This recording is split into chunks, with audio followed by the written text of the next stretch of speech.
श्री गणेशाय नमः, श्री सरस्वती नमः, श्री कृष्णाय नमः। देखिए, श्रीमद्भागवत महापुराण के 5वें स्कंद का 23वां अध्याय आपको श्रवण कराता हूँ। प्रेम से मन लगाकर श्रवण कीजिए। वर्णो ध्रुव स्थान को 23वें अध्याय पुण्य शिशुमार स्वरूप को हर्षित गौ सुनाए। श्री सुखदेव जी राजा परीक्षित से बोले कि हे भरतावतंस, देवर्षि लोगों का जो स्थान हमने कहा उससे 13 लाख योजन ऊपर विष्णु भगवान का प्रसिद्ध स्थान है। एक दृष्टांत आता है। एक समय रावण ने सब ग्रहों को कारागार में बंद कर दिया, परंतु शनिश्चर नहीं आए। जब रावण ने शनिश्चर देवता को न देखा तो मंत्रियों को बुलाकर बोला कि क्या कारण जो शनिश्चर हमारे बंदी गृह में नहीं है। मंत्रियों ने कहा, कृपानाथ, शनिश्चर क्रूर देवता हैं और अत्यंत दुखदायक हैं, इसलिए उसको नहीं लाए, क्योंकि दुष्टों को घर में रखना अच्छा नहीं, ऐसा कहा है। दुष्ट संगजनी देह विधाता, रावण के तो खोटे दिन आ ही गए थे। काल सिर पर गरज रहा था, अतएव बोला कि उसको अभी पकड़ लाओ। सब मंत्री सेना को लेकर शनिश्चर के पास गए और जाकर कहा, तुमको रावण ने बुलाया है। शनिश्चर जी बोले कि अच्छा चलो। जब ही शनिश्चर ने लंका की ओर आंख उठाकर देखा तो दृष्टि के पड़ते लंका के कंगुरे गिरने लगे। रावण बोला, यह क्या? मंत्रियों ने कहा कि शनिश्चर देवता ने लंका की ओर दृष्टि उठाकर देखा है। इतने में शनिश्चर सम्मुख आकर पहुंच गया। तब उसको देखते ही रावण ने स्तुति की ओर कहा कि अब आप कृपा पूर्वक अपने स्थान को चले जाइए। यह सुन शनिश्चर बोला कि अब घर लौटना कैसा, अब तो हम घर से चली दिए दुख मत वा सुखम, अब तो 7.5 वर्ष लंकापुरी में ही निवास करेंगे। शनिश्चर के आते ही रावण की बुद्धि बिगड़ी और जगत जननी जानकी जी को हर लिया। तब कौशलेंद्र महाराज आदिराज रामचंद्र जी ने मुकुट सहित उस रावण का विध्वंस कर दिया। इसी से ऐसा लिखा है कि सर्वेशाम शांतिकर शनि इति।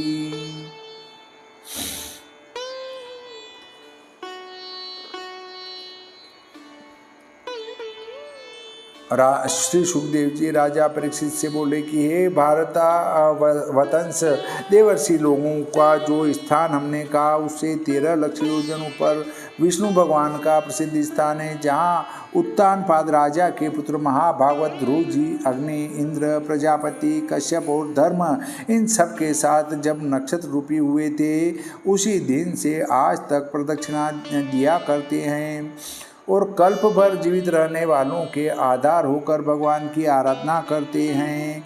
इन ध्रुव महाराज जी की महिमा प्रथम 4th स्कंद में वर्णन की गई है। अनिर्वेद्य महावेग युक्त काल की गति, बारी बारी से ग्रह नक्षत्र आदि सब ज्योतिर्गणितों को निरंतर गगन मंडल में घुमाया करती हैं, उसका भी अवलंबन बनाने के लिए परमेश्वर ने इन ध्रुव जी को एक थंब रूप बना दिया है, इसलिए उनका प्रकाश निरंतर ही होता रहता है। जिस प्रकार अन्न आदि के पीसने के लिए मणि स्तंभ किली में बंधे हुए पशुगण अपने अपने स्थान में रहकर समय समय पर कीलों के आश्रय से घुमा करते हैं। एक शंका उत्पन्न हुई कि हमने सब शास्त्र और पुराणों में ऐसा सुना है कि सब ऋषि लोग भूमि में तप करते हैं, परंतु जो मुनिजन ऋषि लोक में निवास करते तप करते हैं, भूमि में पृथ्वी पर तप करने वाले वही हैं या दूसरे कोई हैं? उत्तर है कि पृथ्वी पर तो तपस्या करने वाले मुनि लोग हैं। वह अपने तप की सिद्धि को समाप्त करके पृथ्वी को तजकर ऋषि लोक को चले जाते हैं और ऋषि लोक में बैठ भगवान का ध्यान करते रहते हैं और कठिन कठिन तप को छोड़ देते हैं। उन्हीं ऋषियों के शिष्य पृथ्वी पर निवास करते रहते हैं और अपने अपने गुरुओं के आश्रमों पर तप करते रहते हैं।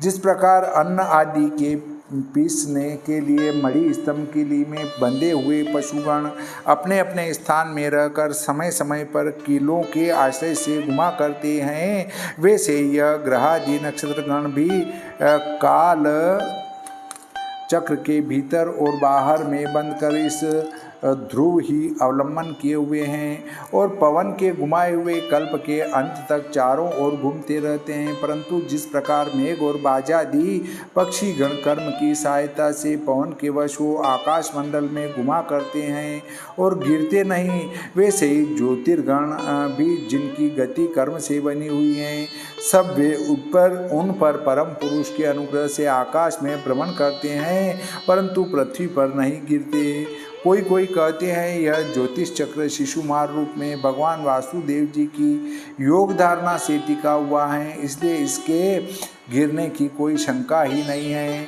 यह शिशुमार चक्र नीचे को सिर किए और कुंडलीभूत शरीर हो रहा है। इसकी पूंछ के अग्रभाग में तो ध्रुव जी हैं और पूंछ के आगे अधोभाग में प्रजापति, इंद्र और धर्मय तीन देवता हैं। पूंछ के मूल में धाता विधाता हैं और कमर में सप्तऋषि गण प्रतिष्ठित हैं। इस शिशुमार के दाहिनी और कुंडलाकार वाले शरीर की दक्षिण बगल में अभिजीत इत्यादि पुनर्वसु तक 14 नक्षत्र हैं और वाम बगल में भी पुष्यादि उत्तराषाढ़ा तक 14 नक्षत्र। इसलिए कुंडल के विस्तारानुसार इस शिशुमार के सब अवयव दोनों पार्श्वों में सम संख्या वाले हैं और इस शिशुमार के पृष्ठ देश में अजविथी और उदर में आकाश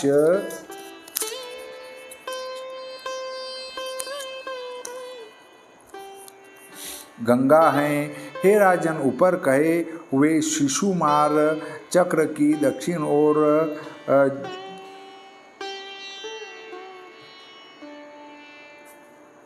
दक्षिण की ओर वाम बगल में जो सब नक्षत्र हैं उनके हम विशेष स्थान बताते हैं, वह तुम श्रवण करो। पुनर्वसु और पुष्य यह दोनों नक्षत्र यथाक्रम से शिशुमार के दक्षिण और वाम नितंब पर हैं।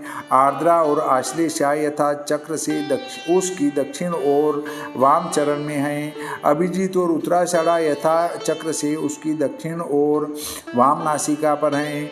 श्रवण उत्तराषाढ़ा यथाक्रम से उसके दाएं और बाएं नक्षत्र में है। धनिष्ठा और मूल यथाक्रम से उसके दक्षिण और वाम कर्ण में है।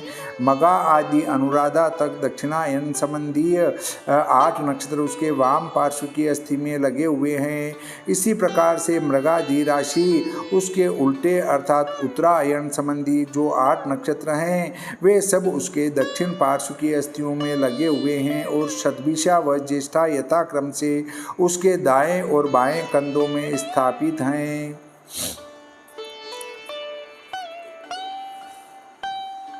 इस शिशुमार की उत्तर ठोड़ी में अगस्त्य, अधर ठोड़ी में यम, मुख में मंगल, उपस्थ में शनि, पृष्ठ संग में बृहस्पति, छाती में सूर्य, हृदय में नारायण, मन में चंद्रमा, नाभि में शुक्र, स्तनों में अश्विनी कुमार, प्राण व अपान में बुध, गले में राहु, सर्वांग में केतु और रुओं में अन्य तारागण लगे हुए हैं। हे राजन, यह जो शिशुमार का चक्राकार का वर्णन हुआ यही भगवान विष्णु जी का सर्वमय रूप है। सब पुरुषों का सदा ही संध्या के समय सावधान हो मौन धारण कर इस चक्र का देखना अवश्य कर्तव्य है और उस समय यह मंत्र पढ़ना चाहिए। नमो ज्योतिर्लोकाय नाया निमिषाम पतये महापुरुषाय भी धीमहि। यहाँ एक शंका होती है कि शिशुमार चक्र के हृदय में और 9 ग्रहों के बीच में नारायण भगवान वास करते हैं। ऐसा भागवत में हम सबने सुना और यह भी कहिए कि नारायण भगवान कौन हैं। जो श्री वैकुंठनाथ श्री नारायण हैं वे ग्रहों के बीच में निवास कैसे करते हैं। धर्मनंदन जो श्री नारायण हैं जिन्होंने बद्रिकाश्रम में बहुत दिन तक तप किया, वे ही नारायण शिशुमार चक्र में निवास करते हैं। जो सब देवता हैं उनको सुंदर धर्म सिखाने के लिए ग्रहों के मध्य में वास करते हैं। अहो ज्योतिर्गणों के आश्रय और काल चक्र रूपी देवाधिपति उन महापुरुषों की बारंबार हमारा नमस्कार है। हम निरंतर उनका चिंतन करते हैं। यह शिशुमार भगवान ग्रह व नक्षत्रादिकों के स्वरूप सर्व देवताओं के अधिपति हैं। इसलिए जो लोग त्रिकाल में उनका पहला कहा हुआ मंत्र जपा करते हैं उनके पापों को शिशुमार रूप भगवान नष्ट कर देते हैं। जो पुरुष 3 काल की संध्या में उनको प्रणाम करेगा व उनका स्मरण करेगा उस पुरुष के तत्काल ही सब पाप नाश को प्राप्त हो जाएंगे। श्री भागवते महापुराणे पंचम स्कंदे भाषाटिकायां शिशुमार चक्र वर्णनम नाम त्रयोविंशतितमो अध्यायः। श्री सरस्वती मैया की जय, श्री गणपति जी महाराज की जय, श्री कृष्णचंद्र भगवान की जय, श्री रामचंद्र भगवान की जय, बजरंग बली की जय।